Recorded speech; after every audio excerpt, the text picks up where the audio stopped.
നമസ്കാരം. ഞാൻ ബി.ജെ.പിയുടെ തലശ്ശേരി മണ്ഡലം സ്ഥാനാർത്ഥിയായിട്ട് ഇന്ന് സബ് കളക്ടർ മുൻപാകെ നാമനിർദ്ദേശ പത്രിക സമർപ്പിച്ചിരിക്കുകയാണ്. കേരളത്തിലെ ഭാരതീയ ജനതാ പാർട്ടി മുന്നോട്ട് വെക്കുന്ന മുദ്രാവാക്യം വികസിത കേരളം, വിശ്വാസ സംരക്ഷണം, സുരക്ഷിത കേരളം എന്നുള്ളതാണ്. ഈ തെരഞ്ഞെടുപ്പ് പ്രഖ്യാപിച്ചതിന് ശേഷം ഭാരതീയ ജനതാ പാർട്ടി കേരളത്തിൽ മുന്നോട്ട് വെക്കുന്ന ഈ ആശയത്തിന്റെ പിന്നിൽ വലിയ ജനകീയ പിന്തുണ നമുക്ക് കാണാൻ വേണ്ടി സാധിക്കും. അതുപോലെ തന്നെ കേരളത്തിലെ എല്ലാ നിയമസഭാ മണ്ഡലങ്ങളിലും ഭാരതീയ ജനതാ പാർട്ടിയുടെ പ്രവർത്തനവുമായി ബന്ധപ്പെട്ട് വലിയ ആവേശം പൊതുജനങ്ങൾ കാണിക്കുന്നതായിട്ട് നമുക്ക് കാണാം.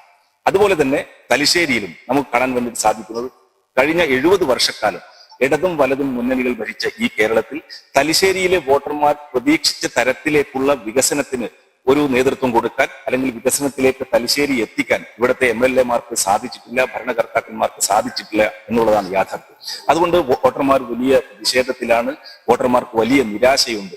ആ നിരാശയിൽ നിന്നാണ് ഭാരതീയ ജനതാ പാർട്ടിക്ക് വലിയ സപ്പോർട്ടുമായിട്ട് പൊതുജനം വരുന്നത്, വോട്ടർമാർ വരുന്നത്. ബി.ജെ.പിക്ക് വലിയ പ്രതീക്ഷയുണ്ട് തലശ്ശേരിയിൽ. നമുക്കറിയാം, ഇലക്ട്രൽ പൊളിറ്റിക്സിൽ വലിയ ചരിത്രം കുറിച്ചിട്ടുള്ള പാർട്ടിയാണ് ഭാരതീയ ജനതാ പാർട്ടി. ത്രിപുരയിലെ 4% വോട്ടിൽ നിന്ന് വിന്നിംഗ് മെജോറിറ്റിയിലേക്ക് ഭാരതീയ ജനതാ പാർട്ടി വന്നിട്ടുണ്ട്. ആ തരത്തിലുള്ള ചരിത്രം ഈ തലശ്ശേരിയിലും ആവർത്തിക്കാൻ വേണ്ടിയിട്ട് പോകുന്നു എന്നുള്ളതാണ് എനിക്ക് കേരളത്തോട് പറയാനുള്ളത്.